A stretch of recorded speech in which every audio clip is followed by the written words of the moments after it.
This is the moment Manchester City plays together at the training ground. Watch the full-time whistle go at the City ground.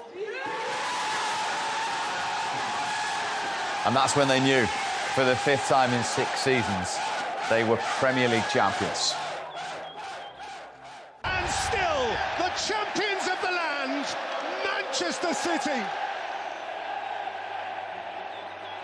A unique insight into the mentality of Manchester City, who finished training at their training ground as Nottingham Forest against Arsenal kicked off. That is the picture they've just released after it finished and after it confirmed for the 3rd time in a row, for the 5th time in 6 seasons. They are, once again, the Premier League champions. That is the champions. What about the Champions League? OK, he, of course, a year ago almost joined Manchester City. He's seen Erling Haaland scored 52.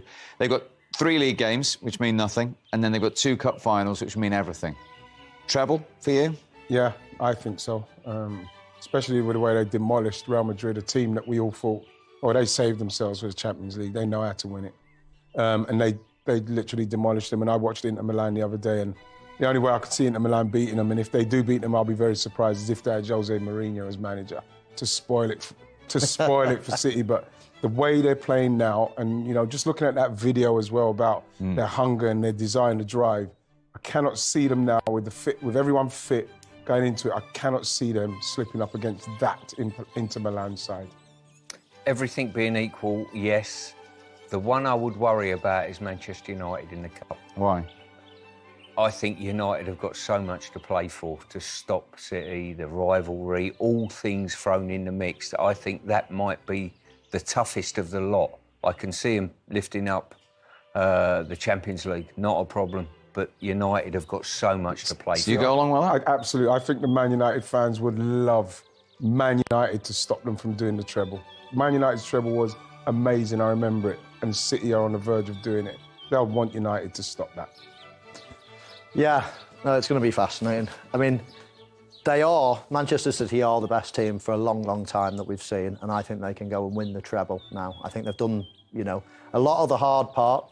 Beating Real Madrid was probably the hardest part of all, but now they've done that. I see them as a better team than Manchester United at the moment, and I see them as a far better team than Inter Milan as well. So I think the treble is on, and I think it'd be apt because they do deserve it. Yeah.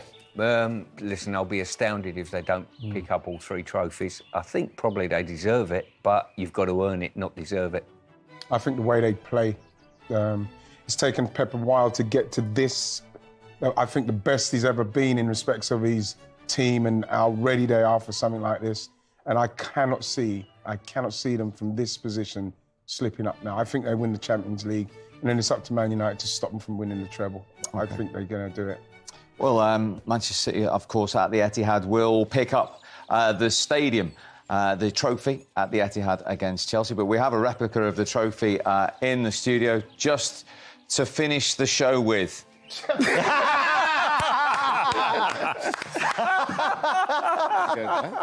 Delivered by one member of the family for the other. It's not funny. Right. It's not funny. You sure? Yeah. How you doing? I'm good. How are you? Yeah. Sean, come in and join us. We've got a minute all the left. time. Look how I'm dressed. I'm just bringing the crowd down. Come on, see you, mate. Nice one. Did you see his apron? Huh? Nice one, man. Love it. Do they keep the same ribbon? Are you getting used to seeing those ribbons now? Well, I did say it at the start of the season. We did the show, didn't I? You did. You also promised you wouldn't rub it in your dad's face, but... Like Dad said, sometimes when you get it, you have to keep it going. You have to be involved in it. So, yeah.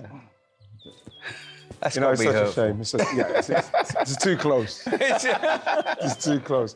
I don't like the... I'm going to have a word with Dolly and all them lot about this because I don't like the way this is worked. I've had so much... My club has given me so much love and fun this season, trying to go for it. But again, you know, we're coming up against a monster in City and they've deserved it with the way they finished the season off. Well said. That is very professional of you, Wright. Well done. I'm looking forward to you two's exchanges later on anyway. No, there's going to be 0. Remember, he's left the iron. Look at you. It's City's day. They are champions again. From us all, we'll see you soon. They are champions again, as I say, for the 5th time in 6 seasons. Stuart Pearce is a former City player and manager, of course, left back in 2007. They are only the 3rd team in English top-flight history to win it 5 times out of 6. And in this Premier League era and the competition we've seen, just put that achievement into context for us. Well, it's probably only Alex at Manchester that sort of dominated this division for that length of period of time. Manchester City are in the middle of that process at the moment. They've got a fantastic manager at the helm who's done a brilliant job at City.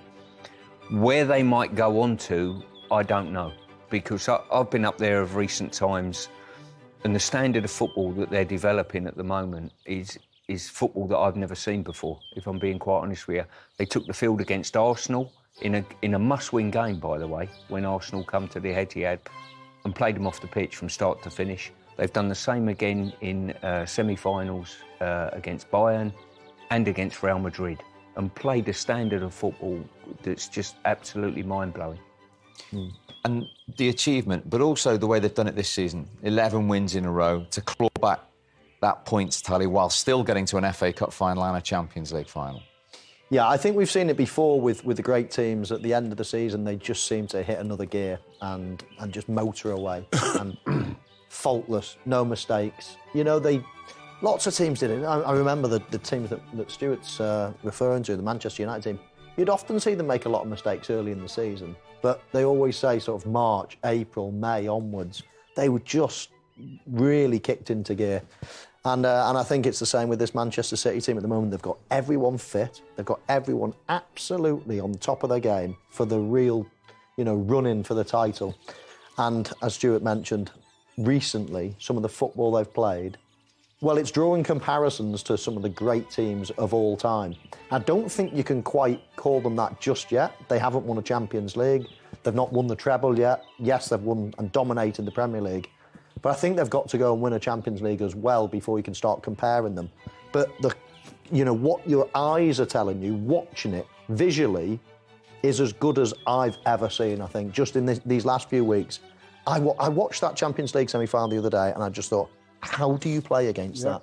Yeah. You simply cannot play. They are just too good. It's almost perfection, what we're watching. This is why I look at Arsenal, and as disappointing as it is to go as far as you did, to push City as far as you can, because we know what they're averaging in respect of points. When you looked at what they've done to that Real Madrid side and how easily they dismantled them, they are a class and a step above everybody else. The only thing you can say you can maybe fault or try to find fault with is, are they going to have a problem mentally? Are they going to think this is too easy? And we saw what happened early on in the season after the Tottenham game. Pep had a kind of it's a call to arms. What's going on? Why is everybody just gone complacent? And that is the only thing I think can stop them, because we know that they can replenish the squad with the very, very best. The levels are gone to another level. And this is why it's going to be very tough to beat them, because as long as their mentality is strong, it's going to take something to beat them. I think as well, when you look, the tactical nuances that he keeps coming up with just work, and players fit that. And there used to be times where, in recent times, I used to go there with West Ham, and you think, we could get something from a set play here, we can rough them up.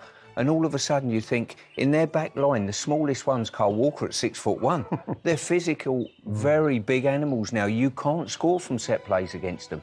And you think, well, where do we go from here? Human nature is